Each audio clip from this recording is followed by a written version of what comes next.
Show for today. The topic is the Osama Bin Laden videocassette tape, a psycho-spiritual analysis, and we're talking to Dr. CPoe.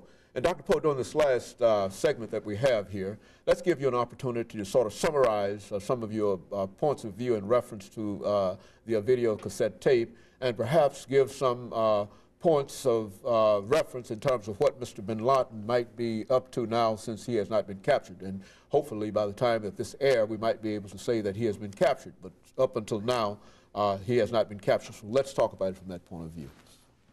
Well, again, the tape reveals, I think, if we're to accept it's authentic, and I do accept it's authentic, that Osama Bin Laden did orchestrate, did perpetrate the attack on America on September 11th in New York City and in Washington, D.C. And as I said, I'm convinced that it was his plan to use the attack to mobilize a lot of the widespread hostility and hatred that exists toward this nation, and especially that exists in some Muslim nations. And I think that he was hoping to use that to become, you might say, kind of a world hero on his path toward what I think is his fantasy of world control and domination. So the tape clearly reveals that. It also reveals the fact that he took delight in the attack, that he derived, and those who were in the interview derived a good deal of joy, and they reported that there was people who were overjoyed at this attack. I was in South Africa at the time, attending the World Conference Against Racism, and I also know that there were people who responded with delight when they saw what had taken place. And I think this is evidence that we've got a problem of hostility and hatred towards America that's worldwide, not just on the part of Osama bin Laden, not just on the part of the Taliban, not just on the part of some people who might identify themselves as Muslim extremists. We've got a problem of hatred towards this country that I believe can be found in almost every country. And so I think that the attack on America, September 11th, is a wake-up call to our nation, but I also think it's a wake-up call to the world, because the actions of September 11th were actions of a person who was filled with hate. And my perception is that Osama bin Laden is in a condition of severe self-hate, a condition of severe self-hate, which amounts to a condition of intense rage.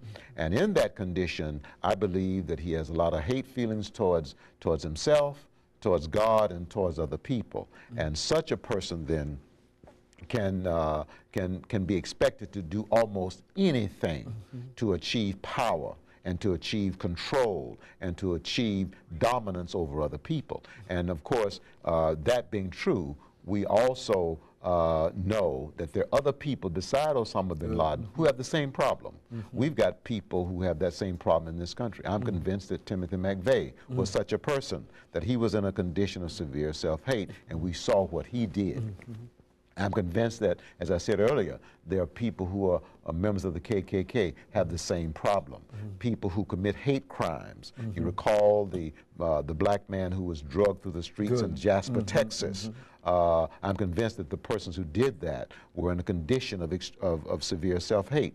You recall the black man who was severely burned in Florida. I'm convinced that he was the victim of the severe self-hate of those people who severely abused him. You recall the gentleman who was killed from Africa in New York City, who was shot down by, I think it was 2 police officers. So hate crimes are examples of the actions of people who are in conditions of severe self-hate. So we need to learn more about how people get into this condition, and we need to learn more about the condition itself.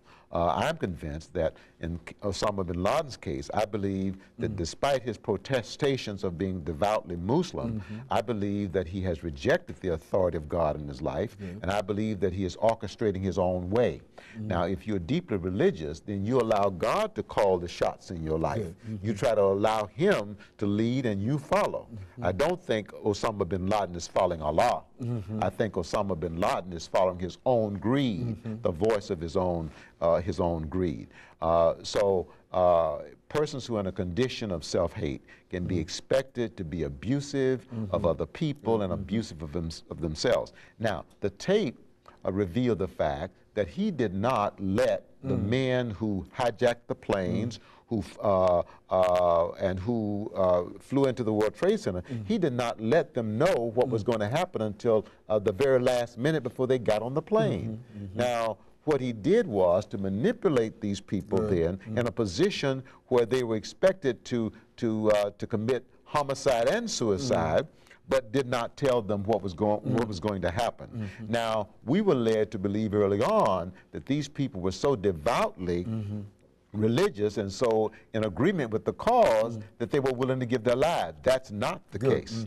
These men were manipulated into a position where they were, in a sense, expected and required to commit suicide and homicide and suicide. Very good. And Dr. Poe, let me thank you for that excellent information about this video cassette tape, and I'm sure that our audience will be certainly enlightened. And let me encourage our audience to tune in again next week for another informative edition of Comments.